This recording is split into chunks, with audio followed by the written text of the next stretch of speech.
Yuk, balik lagi di Tapak Misteri Backpacker karena setiap perjalanan Pasti punya cerita. Kali ini gue Raja dan juga Mas Tio bakal menginformasi atau menceritakan kembali ya, lebih tepatnya menceritakan kembali nih cerita dari kawan setapak yang diinformasikan langsung atau diceritakan langsung ke Mas Tio. Oke, dengan judulnya apa Mas? Rumah mewah angker. Rumah Mewah Angker. Oke, daripada banyak cincong-cincong, kita kasih opening.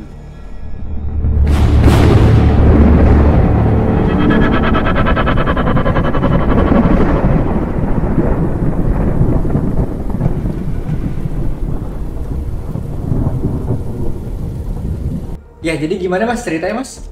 Ya jadi ini gue dapet cerita ini bukan dari pengalaman gue pribadi, tapi dari kawan setapak lah yang menceritakan ke gue tentang rumah kerabatnya sebenarnya, Oke. yaitu rumah mewah namun angker yang berada di salah satu kota di Indonesia. Oke. Seperti itu. Jadi awalnya itu mulainya si kerabatnya ini membeli rumah bisa dibilang rumah tua lah, itu di tahun 2014-an Oke. beli. Harganya Dengan harga yang bisa dibilang cukup miring. oh, Maksudnya misalnya harga pasaran sekian, itu di bawah harga iya. pasaran dan Lebih murah ya. betul, makanya tertarik nih membeli, walaupun secara kondisi awalnya itu bisa dibilang agak terbengkalai ya. Karena rumah tua mungkin ya. Sebenarnya kalau dari bicara pondasinya enggak tua-tua banget sih. Mungkin rumah tahun 2000-an lah. Maksudnya dibangunnya ya. Karena pondasinya masih cukup kokoh gitu loh. Nah, kemudian dibelilah tahun 2014-an itu, kemudian direnovasi. Oke, Sebelum ditinggalin. Itu renovasinya kurang lebih 3 sampai 6 bulan kalau nggak salah. cepet ya, cepet. Itu cukup cepet lah, karena secara pondasi itu udah kuat sebenarnya, tinggal ya memperbaiki beberapa Direnov sisi dikit-dikit aja lah ya. yaitu. Nah, setelah renovasi itu baru ditinggalin sama si kerabatnya ini. Nah, terus seperti kita kebiasaan masyarakat Indonesia punya rumah baru kan pasti kan ada syukuran lah ya. Selamatan gitu ya, syukuran. Terus selang seminggu 2 minggu kalau nggak salah itu selamatan lah si kerabatnya ini, ngundang semua keluarga gitu kan. Nah, keluarga ya udah datang. Nah, acara syukuran, nah si kawan setapak ini Datang tuh. datang tuh. Oke, datang. Nah, si kawan setapak ini datang, terus kayak ngerasa kok aneh ya suasana rumahnya gitu loh, Ja. Oh, aura. Iya. Aura rumahnya gitu Iya, ya. kayak bisa tanda kutip ya, mungkin kalau orang yang ngerasain ya, anyep lah ya. Anyep di semua rumah atau di salah satu titik aja tuh? Kayaknya pengakuan si kawan setapak ini ya, kalau secara keseluruhan emang merasakan yang gak enak, namun ada satu spot yang anyep banget lah ngerasanya, kayak wah enak banget nih di situ kan. Itu di mana tuh? Yaitu di salah satu kamar mandi di lantai satu. Nah, tapi karena bisa dibilang itu acara syukuran dan baru pertama kali, kan gak enak lah ya kalau tiba-tiba. Oh, itu baru-baru ngerasa aja Iya, gitu, baru iya. nggak mau ngomong kali gitu ya. Itu nggak enak lah ya kalau misal bu ngerasain ini kan gak enak. Dipendem Ya udah, deh, dipendem aja. Dan dipendem, acara syukuran kelar. Nah, kemudian selang beberapa minggu itu kumpul keluarga lagi lah ya, biasalah kumpul-kumpul ya, mungkin masih vibe rumah baru lah ya. Oh, jadi ya diinformasikan ke teman-teman kawan setapak, syukuran sama acara keluarganya beda ya? Beda. Syukuran tuh bisa jadi ngajak orang sekitar dan juga keluarga. Kalau acara keluarga ya keluarga aja gitu. Iya. Lanjut, Nah, Mas. pokoknya selang beberapa minggu kumpul lagi tuh keluarga, ya main-main lah ya, main-main. Nah, si kawan setapak ini merasakan hal yang sama. Maksudnya yang gak enak lah ya, gak enak. Lanjut. Nah, tapi dia tetap nggak mau bilang ke si kerabatnya ini, si pemilik rumahnya ini. Ya, mungkin karena keingintahuannya. Ini disclaimer ya, si kawan setapak ini informasi yang gue terima punya bakat lah ya. Oke, si kawan setapak ini Bisa melihat, bisa berinteraksi juga gitu kan. Nah, ya udah, dia karena dia iseng dan ada keingintahuan yang tinggi, dia keliling lah. lihat-lihat gitu ya. Lihat-lihat mulai dari lantai lantai 1 sampai lantai 2 setiap ruangan dia masukin lah, karena kan ya sama kerabatnya ya dibolehin lah ya. Nah, ada satu spot yang tadi gue bilang kamar mandi di lantai 1 itu yang kenceng banget gitu dari sisi mungkin suasananya yang bagi si kawan setapak ini ya. Nah, dia masuk, dia kayak pura-pura kamar mandi segala macam, ternyata di situ dia menemukan sosok laki-laki. Sosok laki-laki ini arwah gitu ya? Iya, arwah. Kira dia masuk ada laki-laki. Bukan. Oke, arwah ya. Arwah lah ya. Lagi di pojokan gitu kan. Nah, si Konstantin ini bisa dibilang orang yang mungkin punya bakat dan bisa ya. Dia mencoba interaksi lah. Oke. Saat itu, dan informasi yang diterima si kawan setapak ini bahwa si laki-laki ini adalah korban pembunuhan ya. Korban pembunuhan? Si laki-laki ini. Oke, lanjut. Dan katanya mayatnya dikubur di bawah kamar mandi itu. Oke, di kamar mandi lantai 1 itu ya? Iya. Namun kemungkinan ini sudah lama. Kejadiannya itu udah lama banget. Iya. Kemungkinan sebelum rumah ini berdiri. Jadi kan kalau misalnya dari sisi pondasi itu kemungkinan rumah ini berdiri tahun 2000-an kan. Sementara si korban ini mungkin di tahun 2000-an ke bawah. Oke. Namun dikuburnya di situ dan gak ada yang tahu. Oke, jadi pertanyaan gue sih mungkin sama ya, sama kayak Kang Stapak. Apakah pemilik rumah sebelumnya yang sebelum menjual ini tahu gitu? Ternyata nggak tahu. Kemungkinan nggak tahu, karena si kerabatnya ini ketika membeli rumah mungkin kondisinya bisa dibilang berantakan saat itu ya. Oke. Namun nggak tahu cerita-cerita mistisnya lah. Emang ditinggalin kosong gitu ya? Iya. Dan si kerabatnya ini nggak nanya kepada penjual, kenapa Pak jualnya lebih murah, itu nggak nanya. Oke. Ya, gue pribadi gue nggak dapet cerita dari kawan setapak kayak alasan si penjual ini menjualnya lebih murah atau cerita-cerita mistis di balik itu gue nggak dapet ceritanya sih. Berarti cuma ada sosok arwah dibunuh gitu ya pada tahun laki-laki di bawah 2000-an gitu. Iya, kemungkinan ya, kemungkinan. Dan masih ya di bawah kamar mandi itu, pas banget di bawah kamar mandi itu. Dan ketika mengetahui informasi itu ya dari si arwah ini, si kawan setapak kan dalam tanda kutip mau bilang ke pemilik juga agak ragu. Kenapa? Ya jadi karena itu udah berpuluh-puluh tahun dan bisa dibilang ya masih baru juga lah kerabatnya ini pindah ke sini. Si kawan setapak nggak mau cerita terlebih dahulu gitu kan. Yaudah nggak cerita sampai selang beberapa bulan main lagi lah si kawan setapak ini.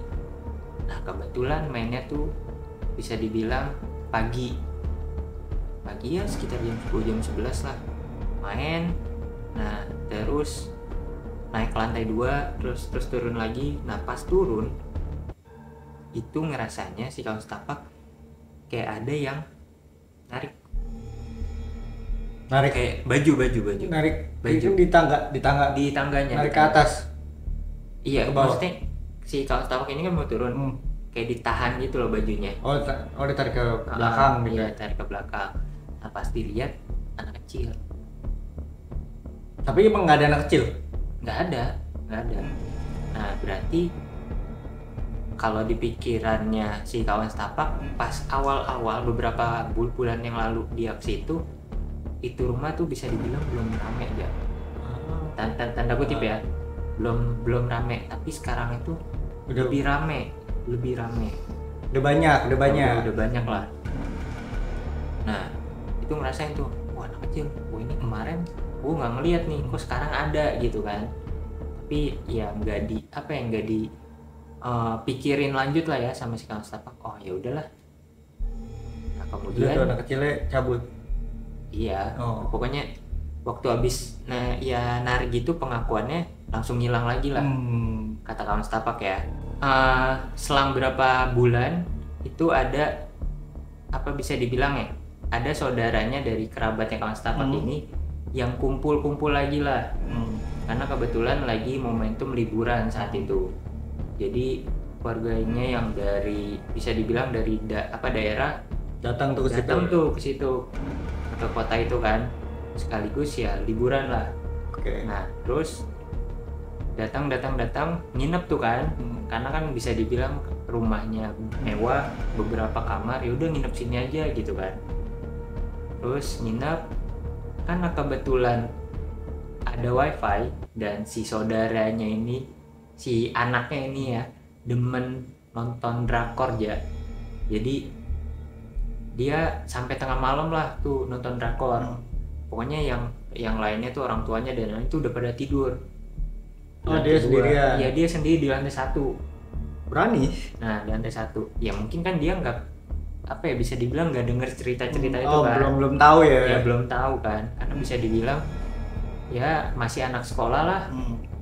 Yaitu nonton drakor. Saat itu jam menunjukkan pukul jam 2 pagi. Dia masih nonton drakor. Tapi belum kelar tuh? Belum kelar, pokoknya masih nonton aja? Maksudnya masih lanjut lah, itu jam 2 pagi. Jadi laptop ini dibuka kan, dia nonton, depannya itu percis tangga. Tangganya itu letter U. Dari atas ke bawah U ya? Iya, pokoknya inilah U gitu kan. Nah, depannya ini tangga, percis banget tangga. Ya udah, dia tetap nonton segala macam. Mungkin karena malam juga kan, jadinya apa ya wifi-nya kencang segala macam ya, dia senang mungkin kali ya.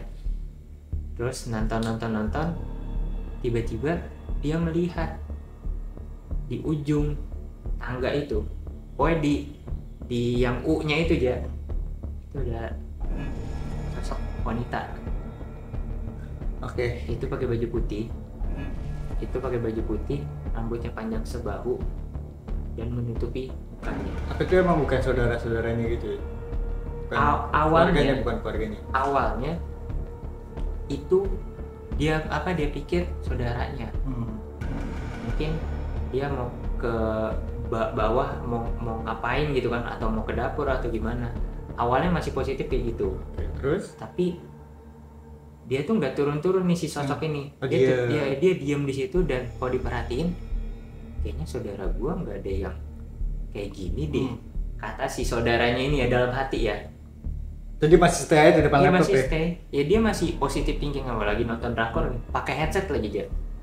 Pokoknya sebenarnya dia nggak keganggu lah, mungkin nggak ada pikiran aneh-aneh awalnya.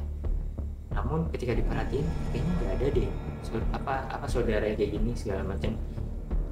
Sampai beberapa selang menit kemudian si sosok itu turun.